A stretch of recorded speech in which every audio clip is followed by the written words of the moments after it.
Hello and welcome to the Patent Literacy Symposium and to this session.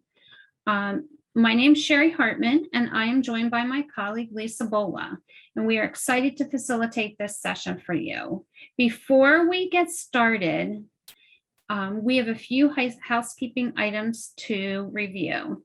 You can access the presenter handouts for Weighing the Hog Doesn't Make It Fatter, linking assessments to instruction in an MTSS mode in the Sketch platform, as well as the presenter bio, the conference schedule, and the link is provided in the chat. And just as a reminder, this session will be recorded and is 75 minutes in length, which includes a 15-minute Q&A period. To access the closed captioning, click on the icon CC Live Transcript on the Zoom control panel. If you experience any technical difficulties, please go to the technical support guide area above the schedule on the symposium page. With Zoom, please keep your video feature off and stay muted to eliminate any potential distractions during the presentation. We would love for you, however, to tweet or share out on social media all you are learning from the Patent Literacy Symposium. The hashtag for the symposium is #PatentLit2022. And now we would like to introduce Stephanie Stoller. Thank you so much, Sherry and Lisa and everybody at Patent who has done so much to host this event. And thank you specifically for inviting me to be a part of it. It's my honor to be here. Thanks, Lisa. Are you? I was just saying it's our honor to have you. So we are very lucky to have you as well. So we are just as honored in reciprocal feelings. Oh, thanks. So I want to thank everybody who's taking some of their time today to participate in this presentation, and invite you especially to send in your questions. Sherry is going to help me with monitoring those throughout. So if there's something urgent that you want me to address in the moment, I'm happy to do that. And then, as she said, at the end, we'll have 10 or 15 minutes to address questions, do a little Q&A. So this presentation really comes out of my love for assessment and my sense of its value in changing outcomes for students, and my experience in implementing MTSS with lots of schools and districts, and how I see that as the framework for improving outcomes, specifically related to reading.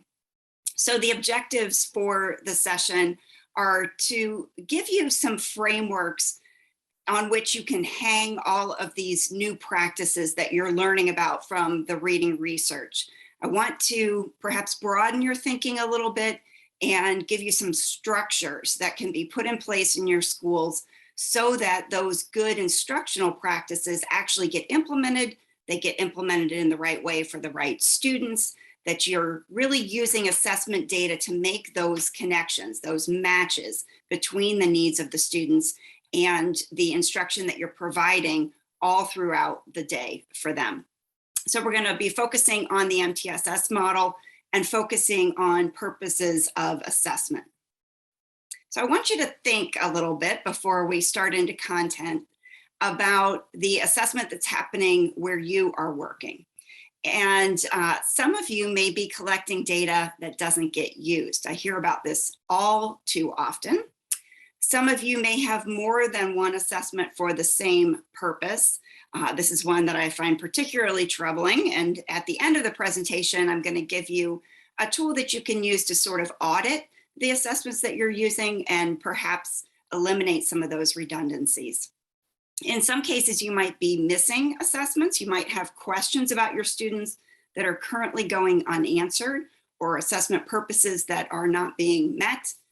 And can you answer at any given time the number or percentage of students who are meeting your grade level reading expectations?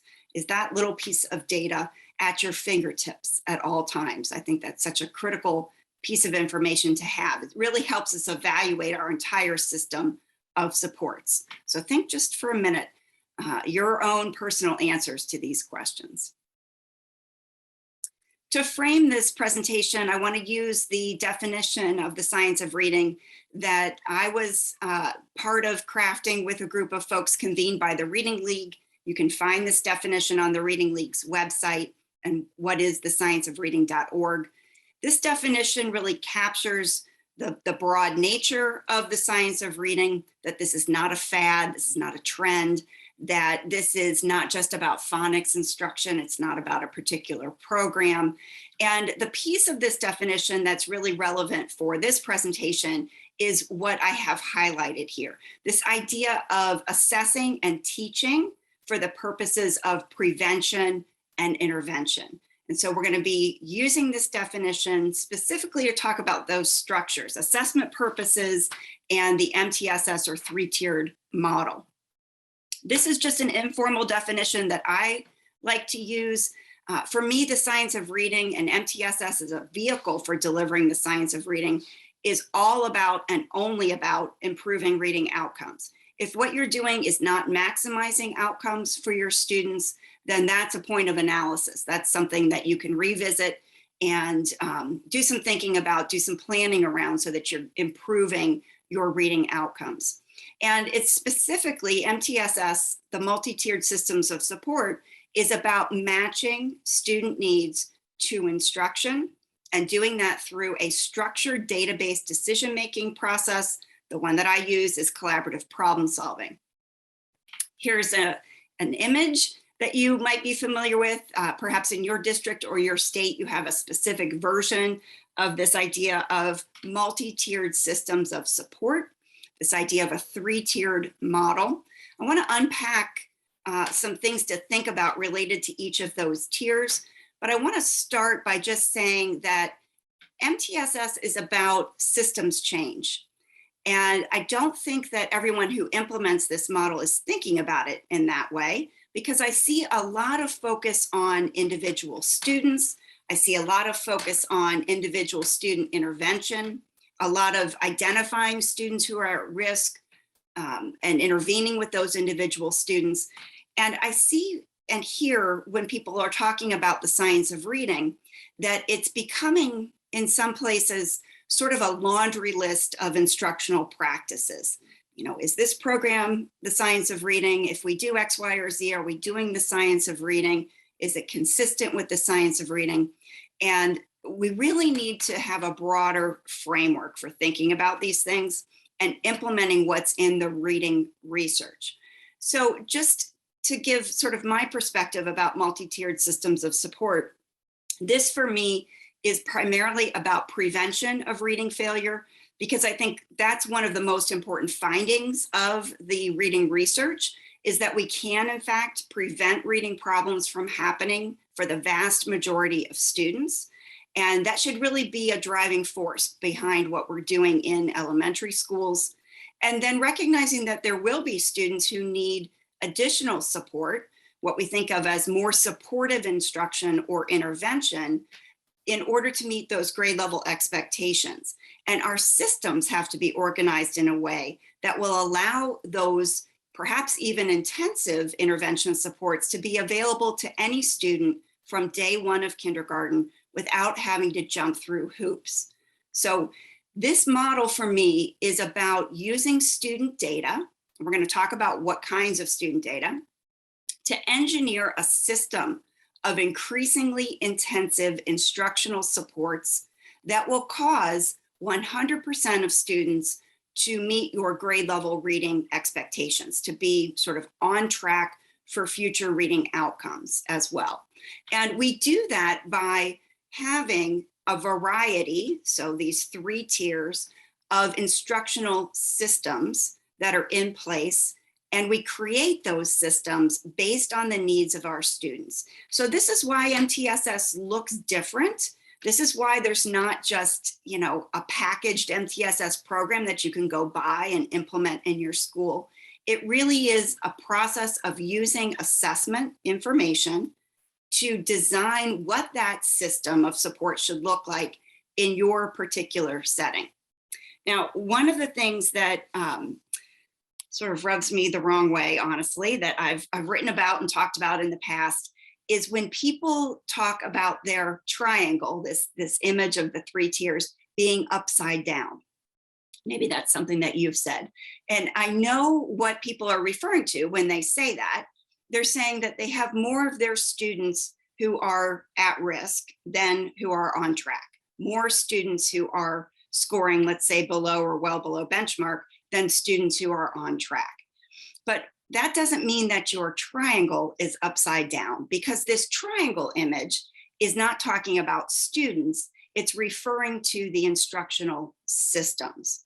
So this is what I want to really focus on and elaborate a bit in this presentation today.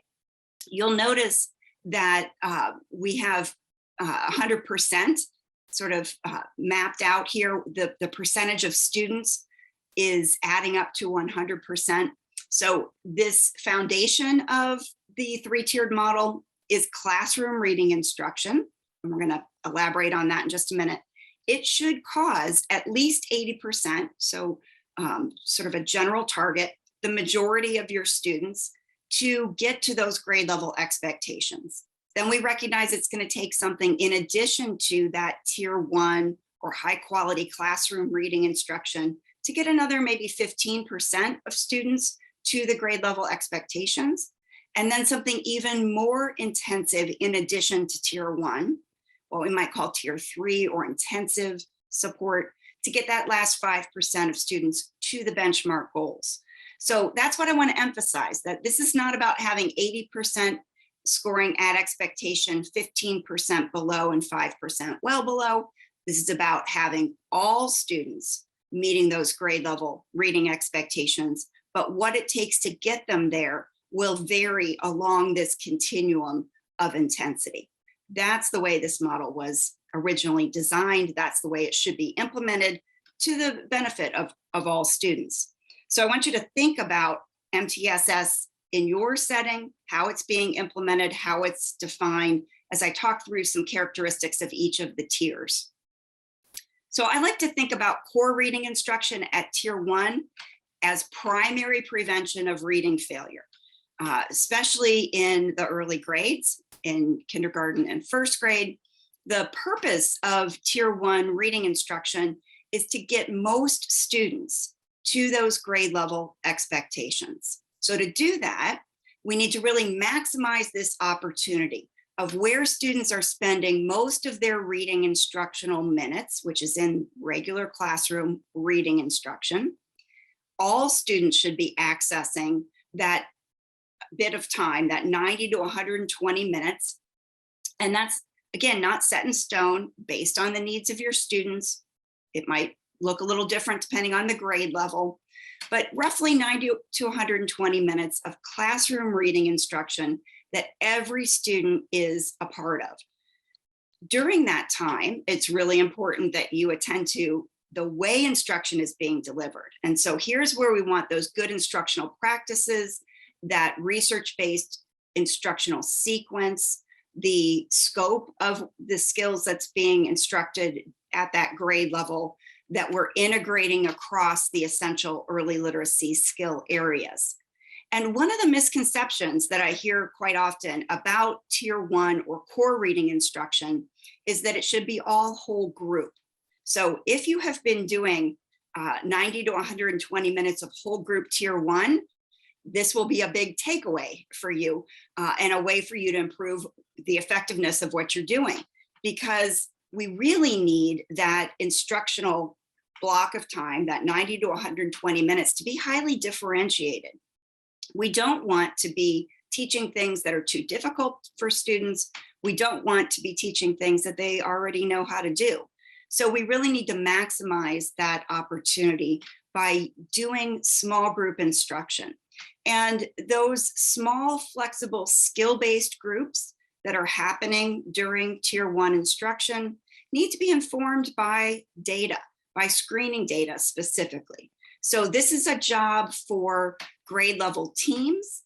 This is a way to use universal screening data that I don't often see happening.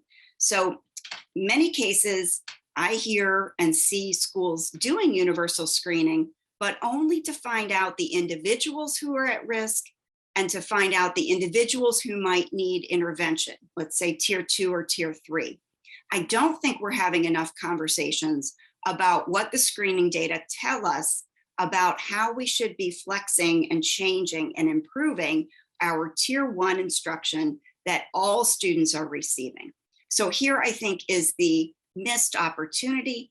It's perhaps a next step that you can take with the use of your universal screening. And I'm going to give you some criteria for selecting universal screening tools that will lend themselves to being used in this way. So grade level teams of teachers would get together to look at the results of the universal screening to really understand the needs of the students at the grade level, use that problem-solving process to identify which skills should we be teaching whole group, which should we be doing in small group, how should we be grouping students for that tier 1 instruction, and so on. And the bottom line is, if you are not getting at least 80% of your students to those grade level reading expectations, then your first order of business is to analyze and improve the core reading instruction. You're not going to be able to intervene in a way that will overcome students spending 90 to 120 minutes in instruction that's not lined up to their needs. So this is really the primary first step. And as I said, it's a step that some schools are missing or overlooking. So I want to really highlight that and draw your attention to it. So let's talk a little bit about tier 2, or what we could call strategic reading instruction. This would not be for all students. This should be just for some students. And the purpose is to accelerate students' learning and catch them up to the grade level expectations. And I want you to really think about that. This is not intervention or accommodation where we go back to where the student is and sort of accommodate their needs and keep them there. This is about supercharging their intervention and catching them up to grade level expectations.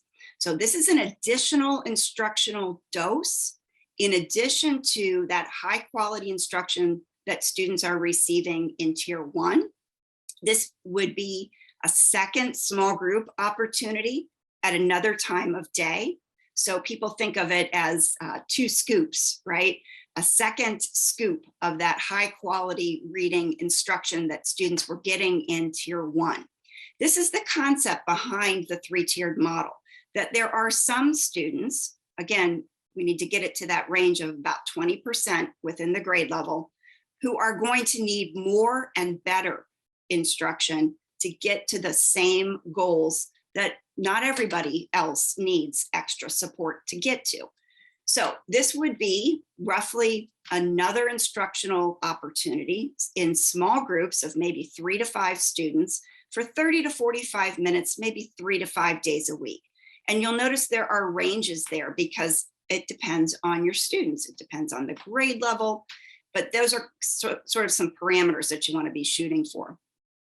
This instruction should also be following an evidence-aligned scope and sequence with research-based instructional routines and materials that's lined up with the small group instruction, might even be exactly the small group instruction, just another dose of it, that they are receiving in tier 1, not necessarily a different program.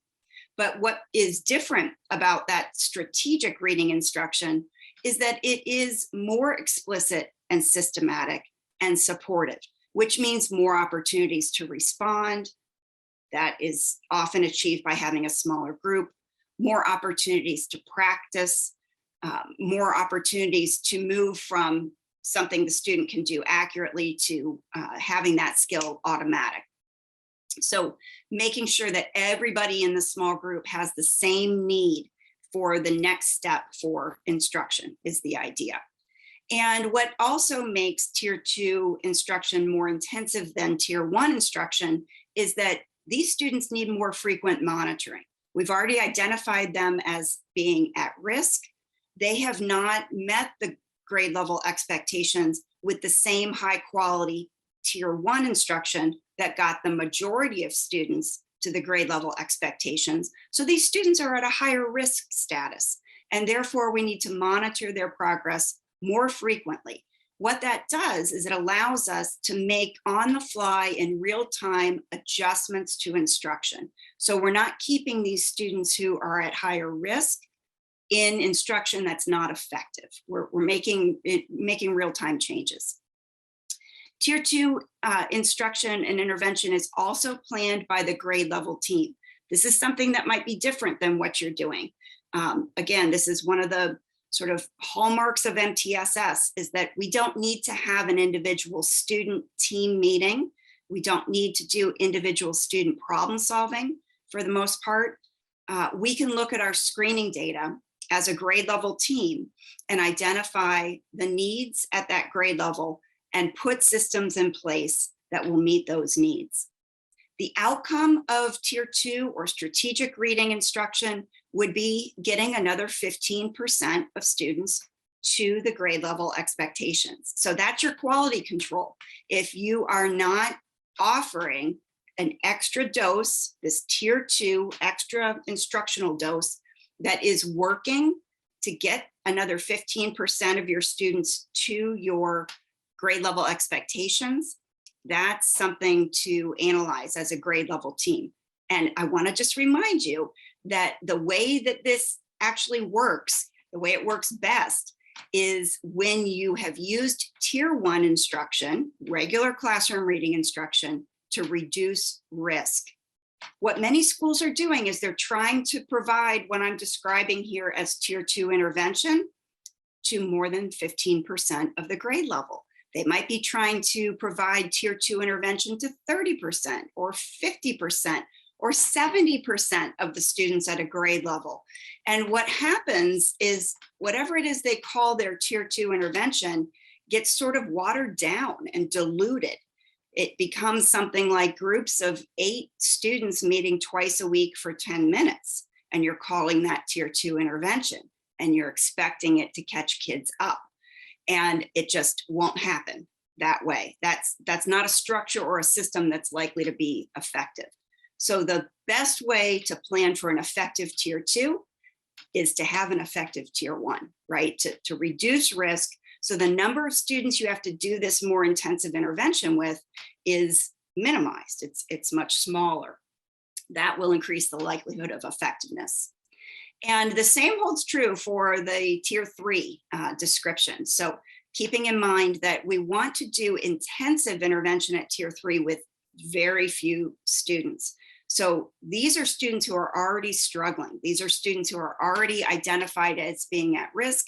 These are students who we are gathering evidence that they are going to need sustained intensive support for a prolonged period of time, right? We've done that progress monitoring with Tier 1 and Tier 2 in place, and that has worked for most students, but we have this small handful of students who indicate that they are not making the same kind of progress with Tiers 1 and 2, and we're going to need to provide more intensive support. Now, the difference between Tier 2 and Tier 3, again, does not necessarily have to be a different program. It's different in terms of the variables like the amount of time. So your Tier 3 intervention might be something like 45 to 60 minutes, more intensive in terms of the number of small group meetings per week. So definitely 5 days a week. And more intensive in terms of those other quality indicators about instruction and intervention. More repetitions, more individualized focus for the students in the group, more individualized incentives and consequences, and more frequent progress monitoring. So that's what we mean when we say more intensive support at Tier 3. It's along those kinds of variables.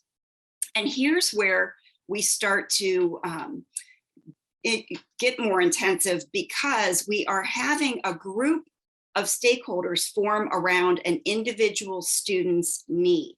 So we don't need to do that to plan Tier 1 or Tier 2, but when it comes to Tier 3, we have to convene that group of folks who are working with or have a stake in the outcomes for an individual student. We're now doing individual student problem solving, and that's very time and resource intensive. we're using not just screening data, but at this point we have also probably diagnostic and progress monitoring data. We're going to talk about the differences among those types of assessment data in just a minute. So the job of Tier 3 then is to get that last sort of most challenging group of students, that 5% of students who need our most supportive intervention, to get to those grade level expectations. Okay, I'm just going to pause here, Sherry, and see if there are any specific questions that we should be addressing right now before we shift gears. Yes, we actually do have a few. The first one is a question: what are your thoughts on layering supports versus at-risk students receiving only Tier 1 and Tier 2, or Tier 1 and Tier 3?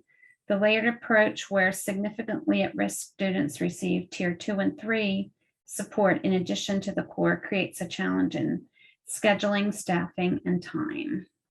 Yeah, so usually when people have questions or difficulty about, getting their heads around the parameters that I'm sharing here about Tier 2 and Tier 3 intervention, it's typically because they're trying to think about doing it with their current Tier 1, which is probably not getting at least 80% of students to the goals. It's really hard to think about providing Tier 2 as I've described it, or Tier 3 as I've described it, to like half of your grade level.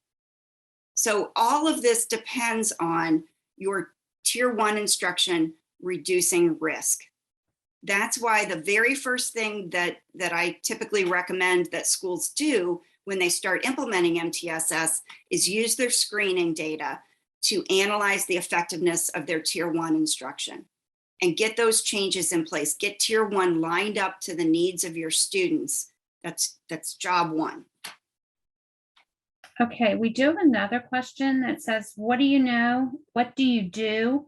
Or how can we prevent for the students that seem to be needing Tier 3 every year, specifically as we look at upper elementary students that are not qualifying for Chapter 14, but seem to be those T3 lifers?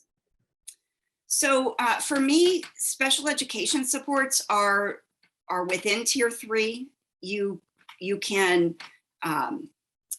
sort of maybe a subset of Tier 3. Not every student who's getting Tier 3 intervention is on an IEP, but part of the MTSS model would be to use direct assessment data to make decisions about eligibility.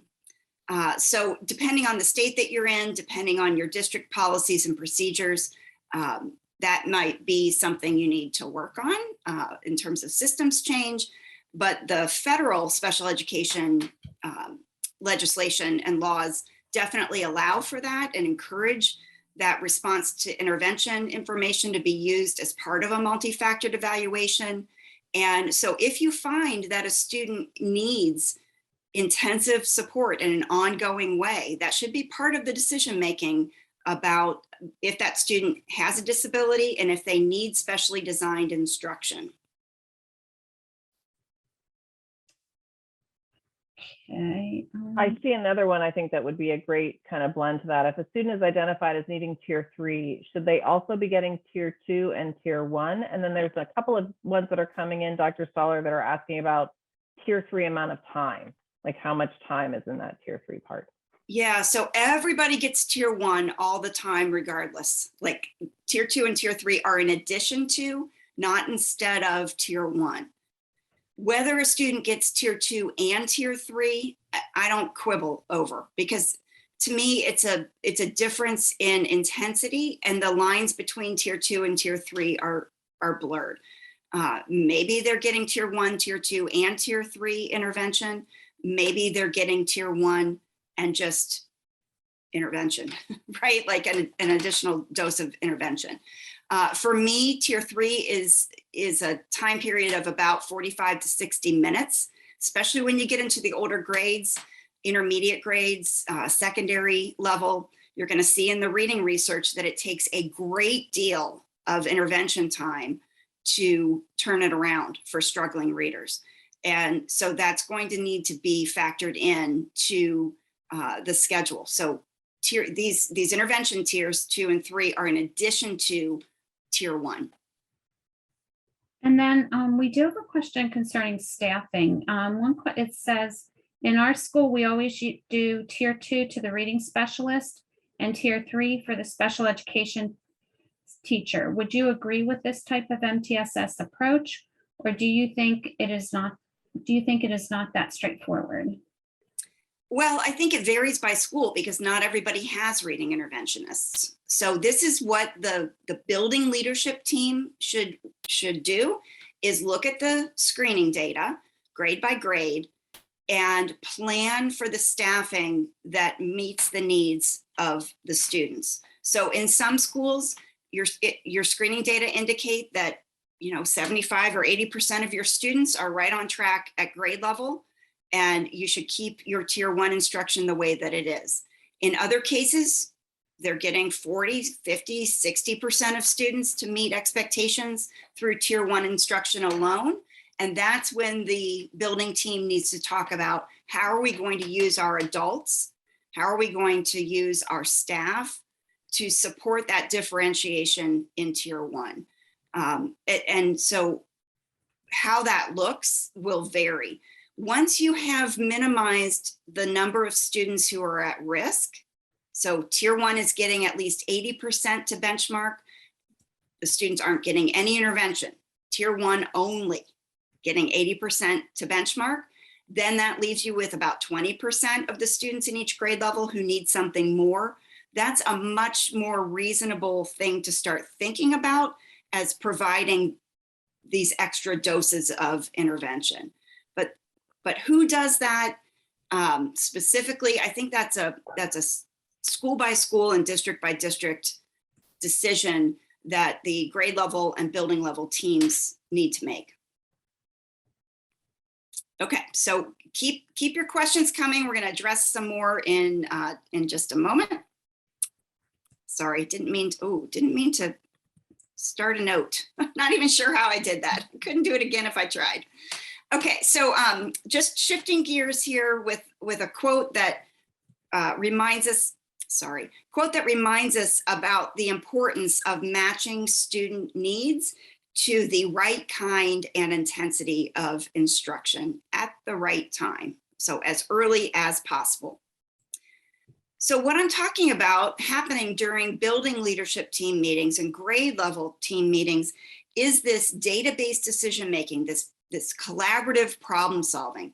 And this is the way that teams who are implementing MTSS should use their assessment data, is in this collaborative problem solving process to answer very, very specific questions. So what are those questions? First of all, what's the problem? So which students and which systems are at risk? Why is the problem happening? What is the plan that we're going to use to address the problem that we're experiencing? And then, is that plan working? So these can be thought of as assessment questions that every system who is implementing MTSS needs to address. And I would suggest that one of the most important aspects of MTSS is having a school-wide assessment system. So I want to give you these 4 purposes for thinking about creating an assessment system that will answer and address these 4 purposes of assessment. I'm just going to give you each of the 4 with a brief question, and then we'll go into a little bit of explanation of each one or characteristics of each one. So the first purpose of assessment in an MTSS reading model is universal screening. So this is the testing of all students 3 times a year for the purpose of identifying students who are at risk. And most people, I would think, are doing that aspect of screening, but then also for identifying the systems that need support. So that's the piece that many of you might need to take on as your next step. The second purpose of assessment is diagnostic assessment. And this is answering a very different question, not about who's at risk or who needs support, but diagnostic assessment is answering the question, Why is the problem happening? How is the problem happening? Exactly what should I be teaching next? Those are the kinds of questions that diagnostic assessment help to answer. The third purpose of assessment is progress monitoring. This is a very specific type of assessment, not just monitoring student progress, but capital P progress, capital M monitoring, which is this real-time feedback to the instructor to answer the question, is my instruction working in real time, or do I need to make a change to my instruction? And the fourth purpose of assessment is outcome evaluation. This is the summative assessment at the end of the year, looking back to ask the question, did my instruction work? So we're going to spend most of the time in this presentation unpacking purposes 1, 2, and 3. I'm going to give you some characteristics of each. And as you are thinking about this, I want you to think about your assessments that you're currently using in your school, whether they're required or they're ones that you personally choose to use. And think if you can categorize them into these 4 purposes. Think if you have tools that address each of these assessment questions, or if you have some gaps. Okay, so let's start with the first one, with universal screening. So this is answering the question, which students and systems are at risk? I think about this as the check engine light on the dashboard of your car, right? So if you have an older car like I do, you don't get the specific information like it's your right front tire that's low. You just get this general check engine light, and it's just telling you something's wrong. It doesn't tell you exactly what it is that's wrong. Universal screening is given to all students.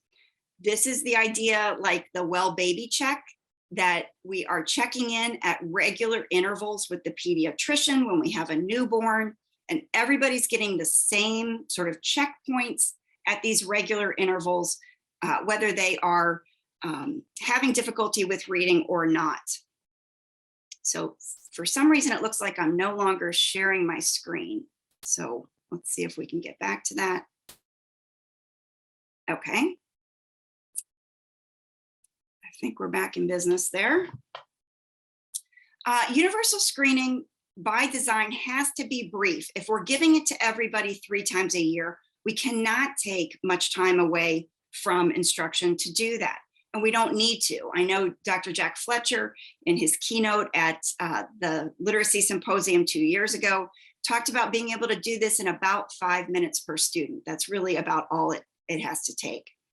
And we want to have universal screening assessments that are standardized. Now, this doesn't mean norm referenced. This means that there are standard conditions under which every student who is screened takes the assessment. So standardized directions, standardized scoring, standardized prompting, so that the testing environment is held constant for every student, so that we can compare every student to every other student. If they have their own path through the assessment, then we're going to have to do something to manipulate the scores afterwards. And it's not that they've had the exact same items and we can compare across students. It's essential that universal screening measures predict something important in the future. So the whole idea behind screening is to find students early, either early before they're doing actual reading so that we can prevent reading failure, or find them early enough in the school year that we can change the end of year outcome. So the screening measure that you choose, you really need to know, what does it predict in the future? What is important to you in terms of reading outcomes in the future? Is it something like your end of grade state assessment? Well, your screening tool absolutely has to predict that. You need to know what the scores at the beginning, middle, and end of the year screening predict in terms of your important outcomes in the future. And when it comes to the primary grades, we really want to have screening that is a set of indicators of the big ideas, the essential early literacy skills, those 5 core components that research has converged around: phonemic awareness, oral language and vocabulary, phonics and the alphabetic principle, oral reading fluency, and reading comprehension. Research is really clear about those essential skills. Every student needs to acquire them on their path to reading, so we might as well be screening on indicators of those essential skills. And I think it's important for your universal screening data to inform both decisions about individuals, so which individual is at risk, as well as being able to aggregate the scores to get a percentage of students who are at risk. To use that aggregate information to be able to make judgments about the effectiveness of tier 1, 2, and 3 within your instructional system. We have to be able to evaluate the multi-tiered system of support that we're implementing in our school. So these are the kinds of assessment questions that your screening data should answer for you. And I just want you to look at this list and think about your screening. And can your screening tool be used to answer these questions? Are you using it? Are you sitting down as a grade level team to use it in these ways? Now, I used to, if you read my bio, you know that I used to work for the authors of Acadience Reading. I've used that assessment for more than 2 decades. It's the one that I'm most familiar with. So because I'm a mentor, I have access to reports, tend to use it as an example in my presentations for those reasons. There are others that will do the same thing for you. Dibble's 8th edition, FastBridge, for example, would give you the same kind of information, but here I'm showing an example from Acadience Reading. Answering the question, who is at risk? So at the student level, being able to identify, because the student has scored below a criterion, below, for example, a benchmark goal, that indicates that a student is at risk of not meeting future reading outcomes. And I think having that criterion reference screener is really important, more important when it comes to doing reading screening than having a norm referenced comparison. Norm referenced screeners are going to tell you where did the student score relative to other students who took the test, but it's not going to tell you if they have enough of the skill to be an okay reader in the future. So I think you want to look for and stick with criterion referenced assessments. In addition to identifying the individual students who are at risk, a universal screening assessment should be able to be aggregated, as I've said, and to be able to tell you at each grade level what percentage of students are at risk. And we want to be able to have that information across the school year. So for example, to answer the question, is our tier 1 effective?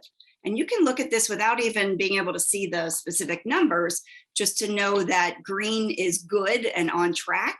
You can see that there are more students who are on track at the end of the school year in this building than there were at the beginning of the year. This is the kind of evidence that you want to have about the effectiveness of your tier 1 instruction.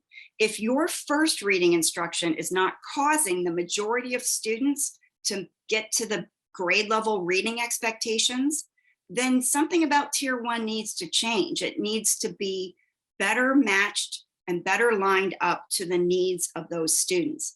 And again, if you're screening on indicators of the essential early literacy skills, like phonemic awareness, like the alphabetic principle and basic phonics, then your screener will tell you about the needs of the grade level. So what are the skills that we need to provide more instruction on, provide perhaps tier 2 intervention on?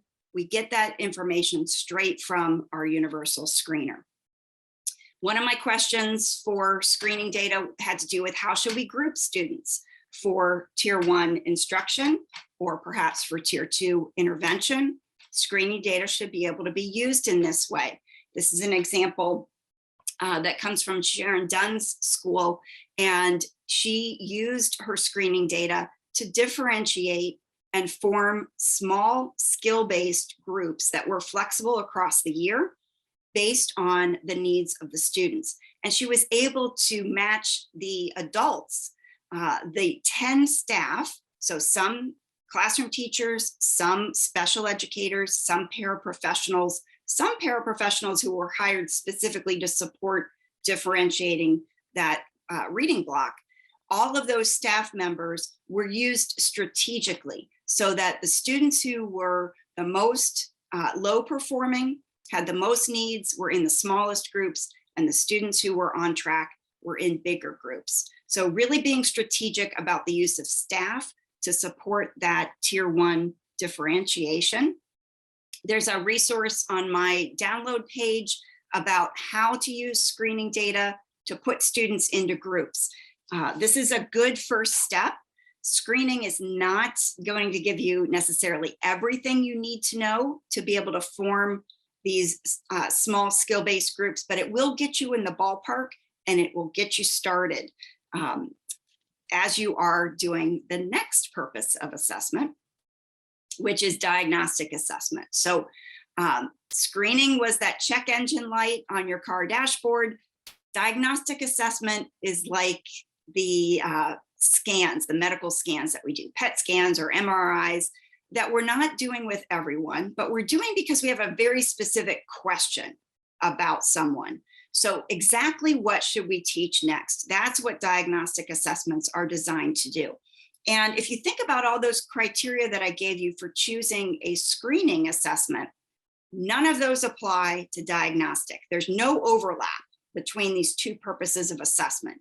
A good screening tool will be a horrible diagnostic, and a good diagnostic assessment cannot be used for screening. These are two non-overlapping purposes. So rather than telling us who's at risk, this is telling us exactly what should we teach next. Why are they at risk? Screening will tell us perhaps the general category, the basic early literacy skill that the student is lacking, needs more support in. Diagnostic assessment is going to drill down within that skill area to give us the specifics of what to teach next. So it's much more in-depth and detailed than screening. It may or may not be standardized. It may or may not be timed, but it shouldn't be as informal as being teacher created.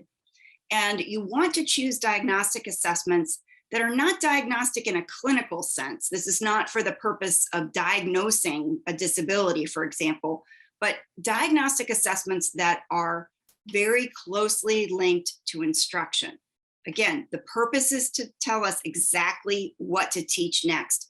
Think about a skill hierarchy, think about a scope and sequence. We want to know exactly where the student is on that sequence so we can teach them the next thing they need to learn. So exactly what should we teach next? I'm using an example here from 95% group. This is their PSI diagnostic that links directly to their phonics lesson library, their intervention material.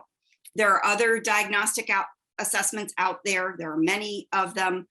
Some are available free. For example, I'm thinking of the decoding surveys from Really Great Reading. Will give you similar information.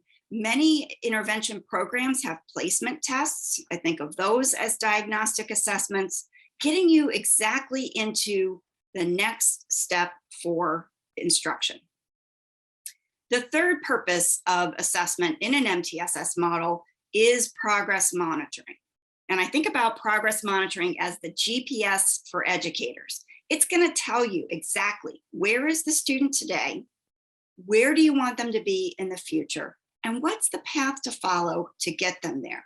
And then perhaps most importantly, it's going to give you that visual representation in real time, that feedback about your instruction. Where is the student relative to that path that you need them to be on?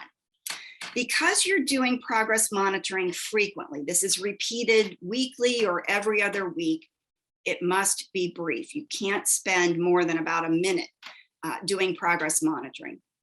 It needs to be standardized. Every time you give a progress monitoring assessment, it should be under the exact same conditions. In fact, there should be alternate forms at the same level of difficulty so that you can not give the same items each time, but know that the difficulty level of those items or that passage is held constant. Because that allows you to know that if you see the student's performance on the graph going up, it's not because the probes or forms are getting easier, it's because they're actually learning what you are teaching. So here are some of the questions that progress monitoring assessments are helping us to answer. Sometimes people think about progress monitoring the student, but I'd like you to think about progress monitoring your instruction, because the whole reason to collect progress monitoring data is not just a compliance activity. It's not just check the box. Somebody told me I had to do it. It's so that you get that real-time feedback, so that you can change your instruction if you see the student isn't making sufficient progress. You can change it before the end of the year. You can change it before you move on to the next skill. You can change it even before the next universal screening time. So here is an image of a progress monitoring graph. Again, this is from the Acadience data management system. Any of those universal screening tools that I mentioned, FastBridge, DIBELS 8th edition, they will have tools for progress monitoring as well that meet those criteria that I just described. And what you want to see on a progress monitoring graph is the kind of information that's being displayed here. The student's score on the left-hand side, time along the bottom. This one is showing in the green horizontal lines the minimum expectation, the benchmark goal across the year. You want to be able to see where the student is at the beginning of the year. You want some way to set a target for the end of the year, a progress monitoring goal. And in this case, you're seeing what would be typical progress based on this beginning of year score. So that's those sort of hard to see diagonal colorful lines here. So typical student growth or progress would be between this light green and dark green line right in here. And what's so powerful about progress monitoring is not the act of collecting the data, not the weighing of the pig, but the fact that you're doing something about it, right? So here's what happened in this student's case. About the middle of November, instruction was changed because the student was not performing in a way that would cause her to reach the goal in the future. So this vertical line tells us the point in time when instruction changed. And then you can see that the teacher continued to watch the student's progress and that there was not sufficient growth. A second change to instruction was made in February. And then it's really easy to see that it's this third kind of instruction, whatever this was, maybe this was tier 3 intervention, whatever it was, is what it took to enable this student to learn this skill, for this student to make sufficient growth. That's the kind of information that we want to have on students, especially if we might be providing tier 3 intervention. We might be trying to make a determination if this kind of specialized, highly intensive intervention is what's needed for this student to make progress, that we might be thinking about suspecting a disability and formalizing the support for that student onto an IEP. So to be able to do an MTSS model from tier 1 to tier 2 to tier 3, we really need to have assessments that will address these 3 purposes: screening, diagnostic, and progress monitoring. The 4th purpose of assessment is outcome evaluation. And this is where we're looking back and sort of summarizing, did the students meet those grade level expectations that we had for them? This is often done as achievement testing, where we're looking at, did students meet the grade level expectations that we had for them? Might be your state test or some other group administered achievement test that you give at the end of the year. Sometimes screening data can be used in a summative way, so that end of year universal screening might fit this purpose as well. So I'm providing you a resource and something to think about in terms of an assessment audit. So for me, this is a process of really categorizing and cataloging the assessments that you're using. Sometimes in education, we tend to just add on and add on and add on, whether it's new legislation that happened or a new administrator in our district, or just a personal preference as a classroom teacher. We're adding more and more assessments. We tend to not stop and think about the purposes of the assessments that we're using. And if we have redundancies or if we have gaps. So that's the idea behind doing an assessment audit. So there's nothing fancy about the form that I'm sharing with you or the process necessarily, but I'm encouraging you to carve out some time to do this. So list all of the assessments that are used in your school by grade, by the 5 essential literacy skills, and by the 4 purposes of assessment. Take a look across those assessments to see if you have any redundancies. You don't need 2 universal screening assessments.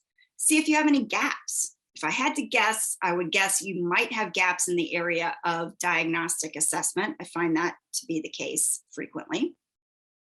And then make a plan for eliminating redundancies and filling in any gaps that you have. And if you have redundancies, if you have 2 assessments for the same purpose, the kinds of variables that you might think about for making a choice of one over the other include cost, the amount of time it takes to give the assessment, and that would be the teacher's time and the student's time away from instruction. And also think about the technical features of the assessments, the reliability and validity that they have. So this is just the basic grid that I have used with districts to do this kind of audit. So listing the skills across the top, listing the purposes along the left-hand side, and then filling this out grade by grade. So you can get a real picture of the assessments that are used within your school. Okay, to summarize and make sure that we have time to look at resources and address your questions, to implement an effective MTSS school-wide model, you need assessments for each of those purposes, and really to be focused in on the assessment questions that each of your tools are addressing. Get clear about those questions and make sure you're using the right kind of assessment for each assessment question. You only need 1 assessment for each purpose, for each skill at each grade level, and consider conducting an assessment audit so that you can identify any gaps that you have or eliminate redundancies. And the most important message I think that I want to leave you with is that collecting assessment data is not a compliance activity. You have to act on the information. Collecting it is not sufficient. You have to use the information to inform changes to your instruction, to design systems of intervention, and to get changes in reading outcomes for your school. So I'm giving you the URLs for a couple of states that I think have really excellent resources around MTSS. 2 years ago, I did a presentation on MTSS mess ups for the Patent Literacy Symposium. It's still posted on their site. You can find assessments for the 4 purposes at the NCII tools chart page. Here is the link to whatisthescienceofreading.org, where you can access the science of reading definition. That quote by Joe Torgeson comes from his article called Catch Them Before They Fall. And here are the different ways that you can stay in touch with me or reach out to me if you have questions that we don't have time to address today. So hopefully we have enough time to get a few in here today. Dr. Stoller, there is no way. I mean, it has been an amazing ongoing chat conversation. There's some really great people who have been in our audience who have been feeding some things in support of your work. For those of you who aren't familiar with Dr. Stoller's work, she has not only done this as kind of like at this level of instructing and helping us, she works directly with districts regularly to support how to implement this. So she is not just an information expert, she's an implementation expert. So there are so many questions that are coming up. We